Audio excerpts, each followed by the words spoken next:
Hello everyone, welcome back to my channel. आज इस कहानी का लास्ट पार्ट है। इसके बाद ये कहानी बिल्कुल ख़त्म हो जाएगी। आई होप आपको इसका लास्ट पार्ट भी अच्छा लगे। तो चलो अब हम आगे का पार्ट शुरू करते हैं। अब रात को जान के दरवाजे पर नॉक होता है। तब जान उठकर दरवाज़ा खोलता है और कहता है, सर क्या हुआ, आप यहाँ क्या कर रहे हैं? तब वो बूढ़ा आदमी जान का सामान उठाता है और कमरे से बाहर चला जाता है। अब जान भागकर उनके पीछे जाता है और कहता है, सर वेट, आप क्या कर रहे हैं? तब इवो के ग्रैंडपा कहते हैं, अब मैं तुम्हें अपने घर में और नहीं रख सकता। अच्छा होगा तुम इवो को भूल जाओ और यहाँ से चले जाओ। ये कहकर वो जान का सामान घर से बाहर फेंक देता है और जान को भी घर से बाहर निकाल देता है। तब जान कहता है, sir please open the door, मैंने क्या गलत किया है? फिर इवो के ग्रैंडपा कहते हैं, तुमने रूल्स को तोड़ा है। मैंने तुम्हें इवो से दूर रहने को कहा था ना, लेकिन तुमने ऐसा नहीं किया। ये कहकर वो वहाँ से चला जाता है। तब जान कहता है, ओके तो मैं यहीं बैठा रहता हूँ। अब जान ठंड में घर से बाहर बैठा रहता है और वहीं पर सो जाता है। अगले दिन इवो की माँ दरवाज़ा खोलती है तो जान को दरवाजे पर सोए हुए देखती है। तब वो कहती है, जान तुम यहाँ क्या कर रहे हो? फिर वो सर्वेंट को बुलाती है और जान को अंदर ले जाने को कहती है। अब इवो की माँ जान को टच करती है तो जान को फीवर होता है। तब वो जल्दी से डॉक्टर को फ़ोन करती है और थोड़ी देर के बाद डॉक्टर वहाँ आ जाता है और जान को चेक करता है। फिर वो डॉक्टर जान को मेडिसिन देकर वहाँ से चला जाता है। फिर इवो की माँ कहती है, डैड आपने ऐसा क्यों किया? तब इवो के ग्रैंडपा कहते हैं, मैंने इसे जाने को कहा था पर वो नहीं गया। वो जल्दी ठीक हो जाएगा तो इतनी चिंता मत करो। ये सब देखकर इवो सोचता है, मैं जान से मिलना चाहता हूँ, मुझे कुछ तो करना ही होगा। अब रात को इवो जान के रूम के अंदर आता है। तभी जान को एहसास होता है कि कोई खिड़की से अंदर आया है। तो जान कहता है, इवो तुम यहाँ क्या कर रहे हो और खिड़की से अंदर क्यों आए? तब इवो कहता है, क्योंकि मैं दरवाजे से अंदर नहीं आ सकता था। फिर जान कहता है, लेकिन इवो तुम्हें यहाँ नहीं आना चाहिए था, तुम्हारे ग्रैंडपा नाराज हो जाएंगे। तब इवो कहता है, आई डोंट केयर, मैं आपको ऐसी हालत में नहीं छोड़ सकता। ये कहकर वो जान के पास ही लेट जाता है। फिर जान कहता है, थैंक यू इवो यहाँ आने के लिए। फिर वे दोनों हक करके सो जाते हैं। अगले दिन जान की नींद खुलती है तो इवो उसके पास नहीं होता। अब जान की तबीयत भी काफ़ी ठीक हो गई थी। तब जान फ्रेश होकर नीचे चला जाता है। तब इवो के ग्रैंडपा कहते हैं, तुम कैसे हो? फिर जान कहता है, मैं ठीक हूँ सर।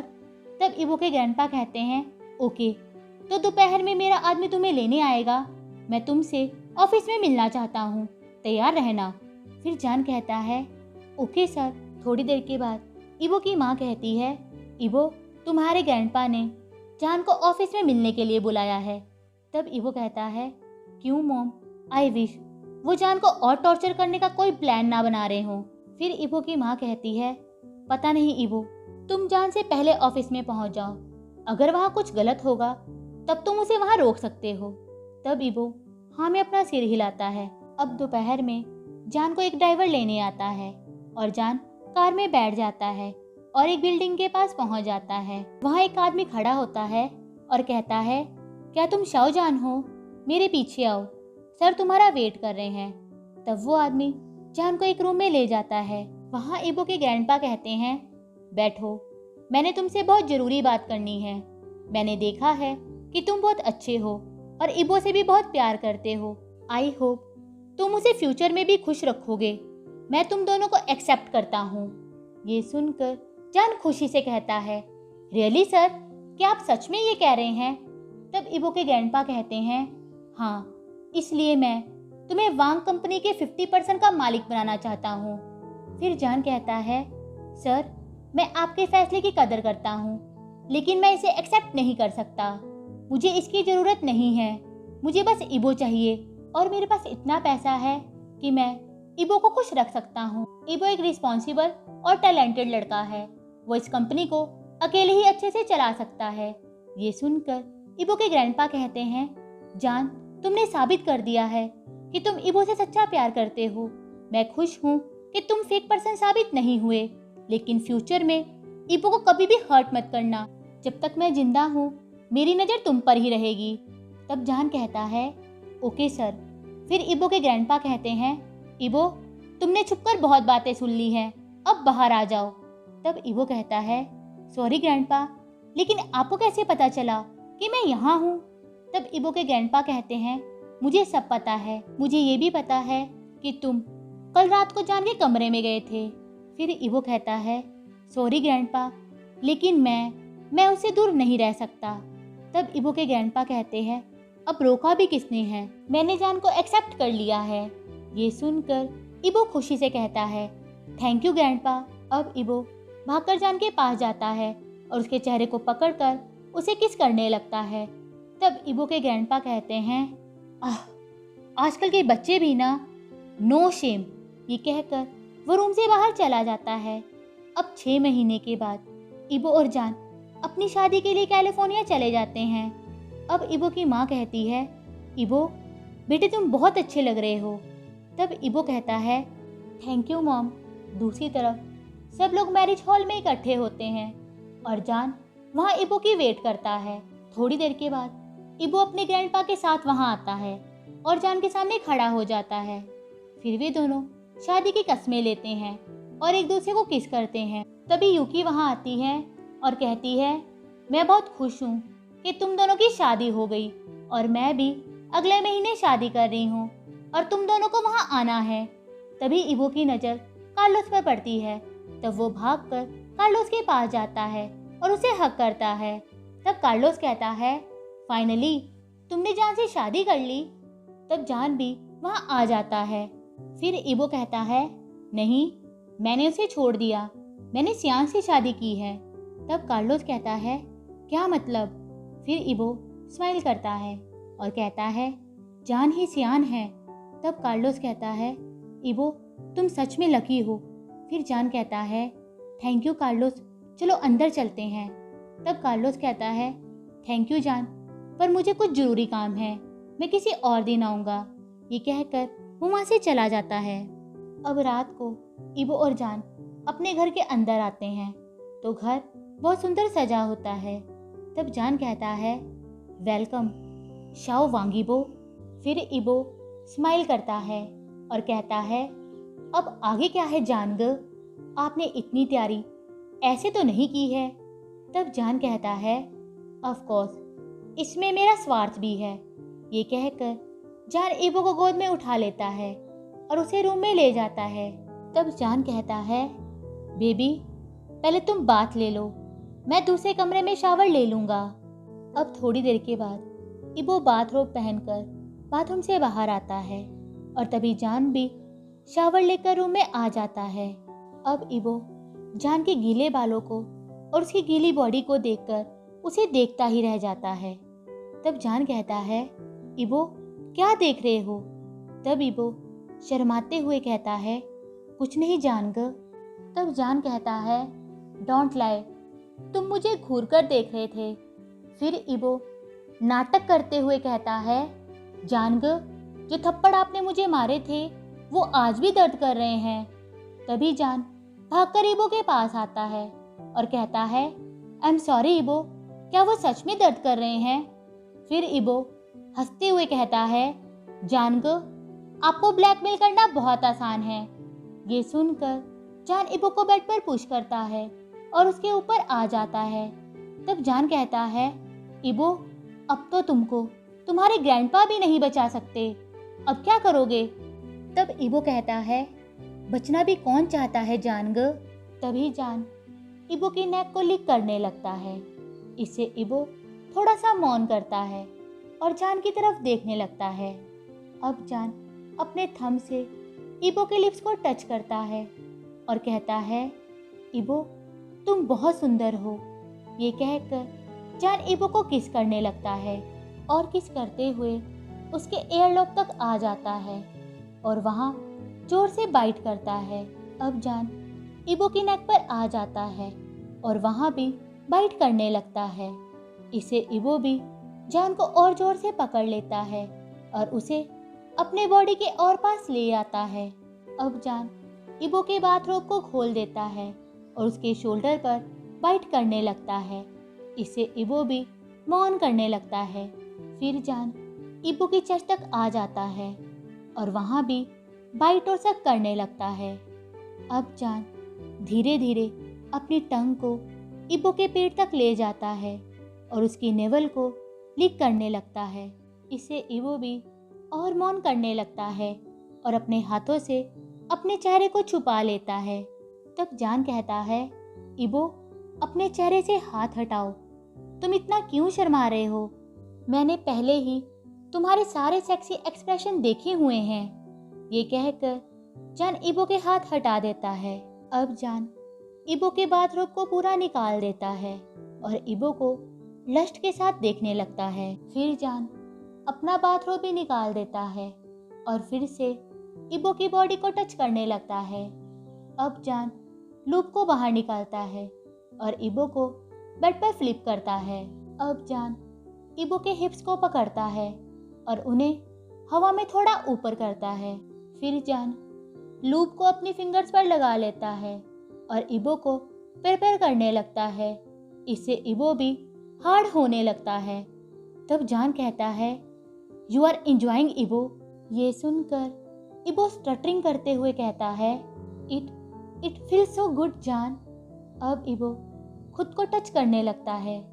तभी जान पीछे से उसके दोनों हाथों को पकड़ लेता है और कहता है, इबो तुम नोटी चीजें नहीं कर सकते। ये कहकर जान उसके हाथों को कफ कर देता है और इबो को फिर से प्रिपेयर करने लगता है। अब जान इबो के हिप्स को थोड़ा और ऊपर करता है और इबो के साथ सेक्स करने लगता है। अब जान इबो को हार्डर पुश करने लगता है। इससे इबो का पेन भी प्लेजर में बदल जाता है। तब इबो मौन करते हुए कहता है, हाँ जानग, डोंट स्टॉप। ये सुनकर जान स्माइल करता है और इबो को और ज़्यादा हार्डर पुश करने लगता है। अब जान अपने हाथ से इबो की कमर को और जोर से पकड़ता है और दूसरे हाथ से इबो की बॉडी को टच करने लगता है। इससे इबो भी और जोर जोर से मौन करने लगता है और थोड़ी देर के बाद जान ग्रॉन करता है और इबो के अंदर ही रिलीज हो जाता है। फिर इबो भी बेडशीट पर रिलीज हो जाता है। अब जान कफ को खोल देता है और इबो के हाथों को फ्री कर देता है। अब इबो बेड पर गिर जाता है। तब जान कहता है, इबो क्या तुम ठीक हो? फिर इबो कहता है, जानग यू आर अमेजिंग, लेकिन नेक्स्ट टाइम मेरे हाथ मत बांधना। तब जान इबो को हक करता है और कहता है, श्योर बेबी, ये तो मुझे टेम्प्ट करने की पनिशमेंट थी। ये सुनकर इबो स्माइल करता है और कहता है, यू आर परवर्त ग। तब जान कहता है, सिर्फ तुम्हारे लिए इबो। थोड़ी देर के बाद वो हक करके सो जाते हैं। दूसरी तरफ कार्लोस एक कॉटेज के अंदर जाता है और कहता है, डैड मैंने आपका काम पूरा कर दिया है। तब वो आदमी कहता है, थैंक यू बेटा। फ्लैशबैक। एक आदमी कहता है, एक्सन अब मैं तुम्हारे साथ नहीं रह सकता, तुम किसी काम की नहीं हो। तब एक्सन कहती है, विलान प्लीज़ मुझे ऐसे छोड़कर मत जाओ, हमारे बेबी के बारे में तो सोचो। फिर विलान कहता है, आई डोंट केयर। एक्सन मैंने सोचा था तुमसे शादी करने के बाद मैं एक ऐश की ज़िंदगी जीऊँगा, लेकिन तुम्हारे डैड ने तो तुम्हें ही घर से बाहर निकाल दिया और अब तुम्हें ट्यूमर भी है। मैं अपने पैसे तुम्हारे इलाज में बर्बाद नहीं कर सकता। ये कहकर वो वहाँ से चला जाता है। 3 साल के बाद विलान एक क्लब में बैठा होता है। तभी वहाँ एक लड़की आती है जो दिखने में बहुत अमीर लग रही थी। तब विलान उसके पास जाता है और कहता है, हाय मिस, मैंने आपकी जैसी सुंदर औरत आज तक नहीं देखी। आप तो सीधा स्वर्ग से उतरी अप्सरा की जैसी हैं। मुझे यकीन नहीं होता इतनी सुंदर औरत यहाँ अकेले कैसे हो सकती है। तब वो लड़की कहती है, क्योंकि मैं सिंगल हूँ, और थैंक यू मेरी तारीफ करने के लिए। मेरा नाम मिंची है और आपका? तब विलान अपना नाम बताता है और फिर धीरे धीरे वे दोनों रोज मिलने लगते हैं। अब 5 साल के बाद मिंची कहती है, विलान मैंने प्लान कर लिया है, हम कैलिफोर्निया में शादी करेंगे। तुम मेरे साथ वहाँ आ रहे हो। ये सुनकर विलान को एक्शन की याद आती है और वो उसे देखने के लिए वापस घर चला जाता है। अब विलान दरवाजे से अंदर देखता है कि एक छोटा बच्चा घर के काम करने में एक्शन की हेल्प कर रहा है। तब एक्शन कहती है, इबो बेबी इसे छोड़ दो, तुम्हें चोट लग जाएगी। ये देखकर विलान की आंखों में आंसू आ जाते हैं। वो अंदर जाकर उन्हें मिलना चाहता है, पर वो ऐसा कर नहीं पाता और वापस आ जाता है।